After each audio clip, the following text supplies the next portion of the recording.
अस्सलाम वालेकुम viewer, C++ series की एक न्यू वीडियो में हाजिर हूँ। आज की इस वीडियो के अंदर हम C++ में local variable and global variables को देखेंगे और देखेंगे कि इन दोनों के अंदर क्या डिफरेंस होता है। सो व्यूअर्स, लोकल वेरिएबल्स ऐसे वेरिएबल्स होते हैं जो किसी भी फंक्शन के अंदर डिक्लेयर होते हैं और उस फंक्शन के अंदर सिर्फ एक्सेस हो सकते हैं, उस फंक्शन से बाहर हम उन्हें एक्सेस नहीं कर सकते।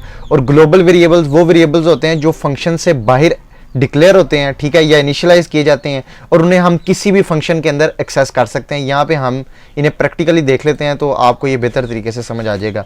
ठीक है व्यूअर्स, अब ये हमारा क्या है, ये हमारा एक मेन फंक्शन है। ठीक है व्यूअर्स, इस मेन फंक्शन के अंदर हम जो वेरिएबल्स बनाते हैं ना, वो सिर्फ इस मेन फंक्शन के अंदर ही एक्सेस किए जा सकते हैं। जैसे यहाँ पे हम कोई वेरिएबल बनाते हैं, ठीक है, उसे हम यहाँ पे एग्जीक्यूट कर देते हैं। ये देखें, इसे हम 10 इनिशियलाइज कर दिया, इसे हम एग्जीक्यूट करते हैं तो ये देखें हमारी स्क्रीन के ऊपर 10 प्रिंट होके आ गया। मतलब कि ये जो वेरिएबल है ना, इस वेरिएबल का स्कोप सिर्फ इन पैरेंथेसिस के अंदर है, इससे बाहर हम इसे एक्सेस नहीं कर सकते। लाइक हम यहाँ पे क्या नाम है, ये इसे हम ख़त्म करते हैं। जैसे हम यहाँ पे एक फंक्शन बनाते हैं void fun और इसके अंदर हम एक वेरिएबल बना लेते हैं int a के नाम से और इसे 10 हम इनिशियलाइज कर देते हैं और हम इसे स्क्रीन के ऊपर प्रिंट करवा देते हैं। ठीक है व्यूअर्स, ये देखें, अब हम इस फंक्शन को भी कॉल कर लेते हैं यहाँ पे। ये देखें हमारी स्क्रीन के ऊपर 10 प्रिंट हो गया। ठीक है, अब ये जो वेरिएबल है ना, ये सिर्फ इस स्कोप के अंदर हम इसे यूज़ कर सकते हैं, इससे बाहर नहीं यूज़ कर सकते। यहाँ पे अगर मैं इस मेन फंक्शन के अंदर इस वेरिएबल को प्रिंट करूँ, ठीक है, यहाँ पे दोबारा से, तो मुझे क्या आ रहा है, मुझे एरर आ रहा है। ठीक है, कि ये जो आपका वेरिएबल है ना, ये आपका स्कोप के अंदर डिक्लेयर ही नहीं हुआ। ठीक है, इसे आपको दोबारा से इस फंक्शन के अंदर डिक्लेयर करना पड़ेगा।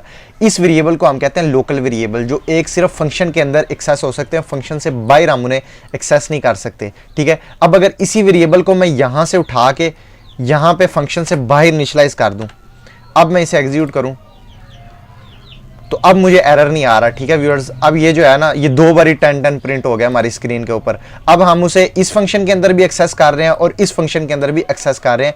इस वेरिएबल को कहते हैं ग्लोबल वेरिएबल। ठीक है, अब आपको डिफरेंस क्लियर हो गया होगा कि लोकल वेरिएबल और ग्लोबल वेरिएबल में क्या डिफरेंस है। जो लोकल वेरिएबल है वो हमारा सिर्फ फंक्शन के अंदर एक्सेस हो सकता है, उसे हम फंक्शन से बाहर एक्सेस नहीं कर सकते। और जो ग्लोबल वेरिएबल है उसे हम फंक्शन से बाहर डिक्लेयर करते हैं और किसी भी फंक्शन के अंदर एक्सेस कर सकते हैं। अब यहाँ पे आपको 2-3 चीज़ें और मैं लोकल वेरिएबल और ग्लोबल वेरिएबल के डिफरेंस के बारे में बता दूं। ये देखें, अब ये जो वेरिएबल है ना, ये मैंने यहाँ पे इनिशियलाइज किया है तो मैं इन दोनों फंक्शंस के अंदर एक्सेस कर रहा हूँ। अगर मैं इसे यहाँ से उठा के, ठीक है, यहाँ पे इनिशियलाइज कर दूं तो मैं इस फंक्शन के अंदर इसे एक्सेस नहीं कर सकूंगा। मेन के अंदर एक्सेस कर सकूंगा लेकिन इस फंक्शन के अंदर एक्सेस नहीं कर सकूंगा। ये देखें, मुझे यहाँ पे वो एरर दे रहा है कि आप इसे यहाँ पे एक्सेस नहीं कर सकते, ये इस स्कोप के अंदर डिक्लेयर नहीं है। तो ये चीज़ का आपने ख्याल रखना है कि जो ग्लोबल वेरिएबल होगा ना, वो आपने जितने फंक्शन से ऊपर डिक्लेयर किया होगा ना, उतने फंक्शन के अंदर आप उसे एक्सेस कर सकेंगे, उन फंक्शन से नीचे आप उसे एक्सेस नहीं कर सकेंगे। ठीक है, यहाँ पे मैं अगर इस स्टेटमेंट को ख़त्म कर दूँ,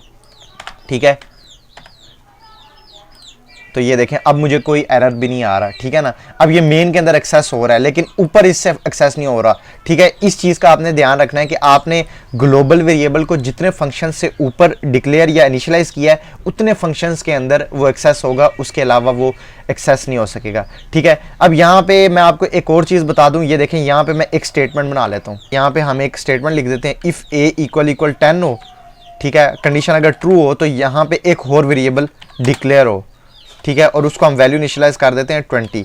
ठीक है, और यहाँ पे हम उसे प्रिंट कर देते हैं उसकी वैल्यू को, तो यहाँ पे अब 20 प्रिंट हो जाएगा। ठीक है, ये इस चीज़ का तो आपको पता ही है क्योंकि ये हमारी इस पैरेंथेसिस के अंदर ये वेरिएबल डिक्लेयर है। लेकिन अगर मैं इस वेरिएबल को यहाँ पे एक्सेस करने की कोशिश करूँ, ठीक है, अब यहाँ पे मैंने इसे एक्सेस करने की कोशिश किया, मैं दोबारा से इसे एग्जीक्यूट करता हूँ तो मुझे एरर आ रही है। ठीक है ना, ये क्योंकि ये जो हमारा वेरिएबल है ना, इसका स्कोप इन पैरेंथेसिस के अंदर है। ठीक है, इस स्टेटमेंट से बाहर हम इसे एक्सेस नहीं कर सकते।